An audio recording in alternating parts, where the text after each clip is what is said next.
हाय दोस्तों, good morning. Hope you are doing well. आप जहाँ भी होंगे, जैसे भी होंगे, खुश होंगे।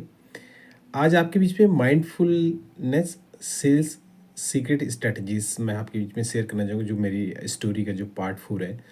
तो माइंडफुलनेस सेल्स स्ट्रेटजीज को समझने से पहले सबसे पहले हमको माइंडफुलनेस समझना पड़ेगा। कि माइंडफुलनेस होता क्या है। Mindfulness is just peace of understanding, peace of happiness whenever whatever you wish to sell. आप कुछ भी सेल्स करना चाहते हैं, कुछ भी बेचना चाहते हैं, तो आपका एक जो प्रोसेस रहता है, the art of giving a mindfulness sales secret. तो आर्ट आपकी, आपका नॉलेज, आपके जो देने की भावना होती है, जो बोलते हैं ना कि give selflessly and get endlessly. तो ये जो वर्ड हैं, इस पे अगर हम चिंतन मंथन करें तो हम अपनी सेल्स को कैसे बूस्ट कर सकते हैं, और अपने जो इनर वर्ड है उसको आउटर वर्ड में कैसे ट्रांसफॉर्म करके हम अपना गोल को अचीव कर सकते हैं। तो माइंडफुलनेस बेसिकली क्या है कि whenever whatever you wish to sell.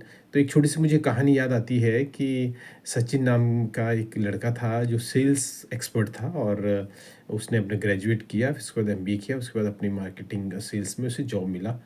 तो पहला साल तो उसे सीखने में लगा, दूसरे साल जब वो सेल्स का, उसे लगा कि मुझे बहुत कुछ आ गया सेल्स में, बेचना और मार्केट में जाना। तो वो बहुत एफ़र्ट्स लगाता था सेल्स करने में, बहुत एफ़र्ट्स कॉलिंग में लगाता था, बहुत एफ़र्ट्स डाल के वो पुश करता था कस्टमर्स को लेने के लिए, बाध्य करता था, और कहीं वो सक्सेस भी हो जाता था। लेकिन उसकी एनर्जी थी, उसकी जो पोटेंशियल था, उसकी जो वर्क जो टाइमिंग था, वो बहुत ज़्यादा उसमें लगता था। तो उससे क्या होता है कि आप मेहनत बहुत करते हैं, और जैसे कि सचिन बहुत मेहनत करता था, बहुत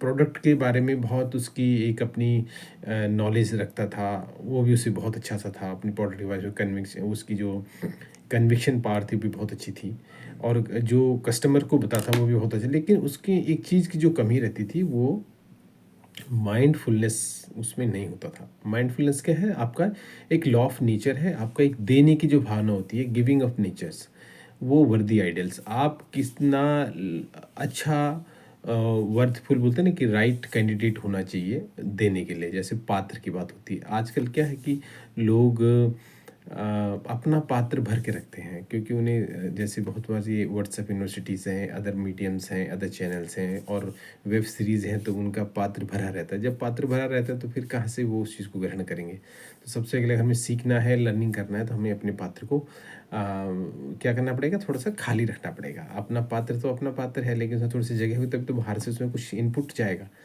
तो यही राहुल के बारे में भी थी। उसे था कि मुझे सब कुछ आता है, मेरा एक्सपीरियंस है, मेरी हायर डिग्री है, लेकिन कुछ जगह वो लैग कर जाता था, जिससे वो अपनी सेल्स को अपनी उच्च शिखर पर नहीं पहुंचा पाता था जितनी वो मेहनत करता था। इस चीज़ को ध्यान में देखते हुए उसके जो सीनियर्स थे वो काफ़ी एक्सपर्टीज़ थे, जब उन्होंने देखा कि ये स्टूडेंट बहुत मेहनत करता है।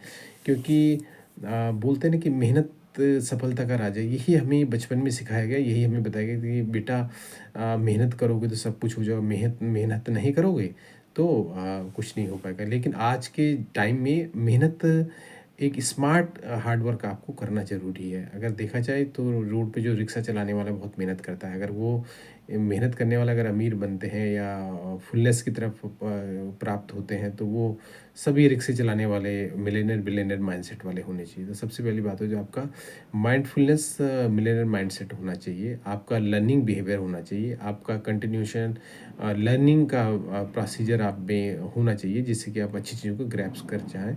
बोलते हैं ना कि रहमन ऐसा कीजिए, है ना, सार सारते रह गए थोता दे उड़ाए।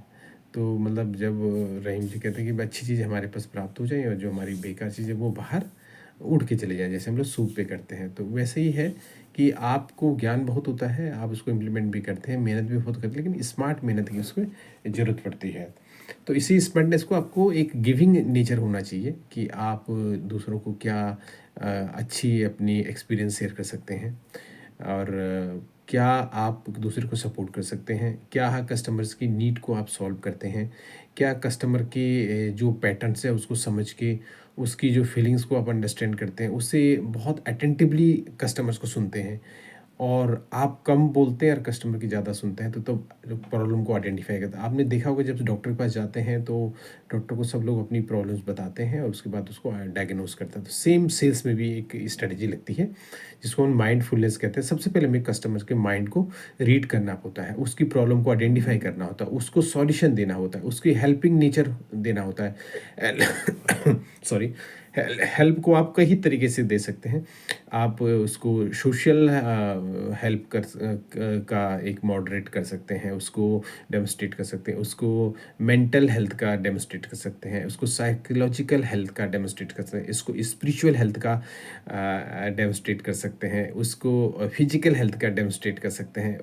तो कस्टमर को जब आप इतनी तरीके से हेल्पिंग करेंगे, माइंडफुलनेस जो है, अपनी इंटरनल जो फीलिंग जो आपको अच्छा लगता है वही कस्टमर को अगर आप सर्व करेंगे, तो डेफ़िनेटली है कस्टमर जो आपका 10 में से अगर 5 कस्टमर आपको नेगेटिव रहते हैं, उसमें आपको बहुत अच्छा रिज़ल्ट मिलेगा और आपकी जो सेल्स सीक्रेट स्ट्रैटेजी है, वो यहाँ पे अप्लाई हो जाती है। तो इसमें माइंडफुलनेस और लर्निंग एंड सपोर्टिंग, तो ये जो वर्ड है, ये हमें बहुत ही एक अच्छे सेल्स की तरफ बढ़ाता है। अगर हमें अपनी सेल्स में 4 चाँद लगाने हैं, तो वो हमें माइंडफुलनेस को हमें अडॉप्ट करना ही पड़ेगा, क्योंकि बिना माइंडफुलनेस के हम लोग सेल्स को अचीव नहीं कर सकते। तो इसके कुछ की फीचर्स हैं जो हमें ध्यान में रखने होते हैं। सबसे पहले वो फोकस ऑन गिविंग वैल्यू, आप क्या वैल्यू कस्टमर्स को दे रहे हैं, ठीक है। आप नंबर 2 कैसे आप उसको अटेंटिवली सुन रहे हैं, ये बहुत ज़रूरी होता है, क्योंकि कस्टमर बोलता है क्योंकि वो उस चीज़ के बारे में उससे ज़्यादा नॉलेज नहीं है, लेकिन आपकी कन्विक्शन है कि आप अपने प्रोडक्ट के बारे में बहुत ज़्यादा जानते हैं, ठीक है।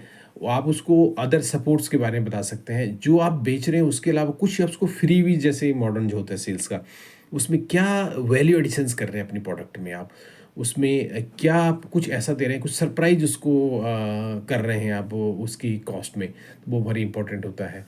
और इसी जब ये तीनों पॉइंट आपके रहेंगे, जिसका फोकस रहेगा, लिसनिंग रहेगी आपको, और उसमें आपको एक अच्छा सपोर्ट सिस्टम उसको देंगे, तो वो उसके बाद क्या होता है कि उसको एक उसका एक प्रैक्टिस जो माइंडफुलनेस की रहती है उसमें अप्लाई हो जाती है।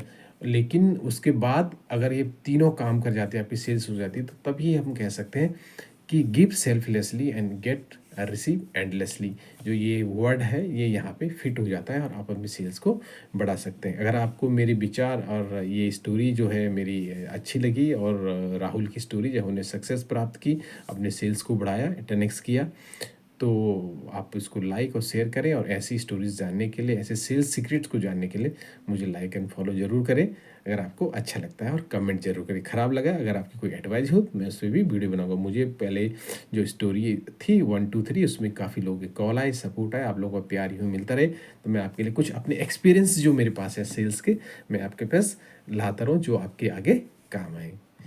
Happy selling. जय भारत।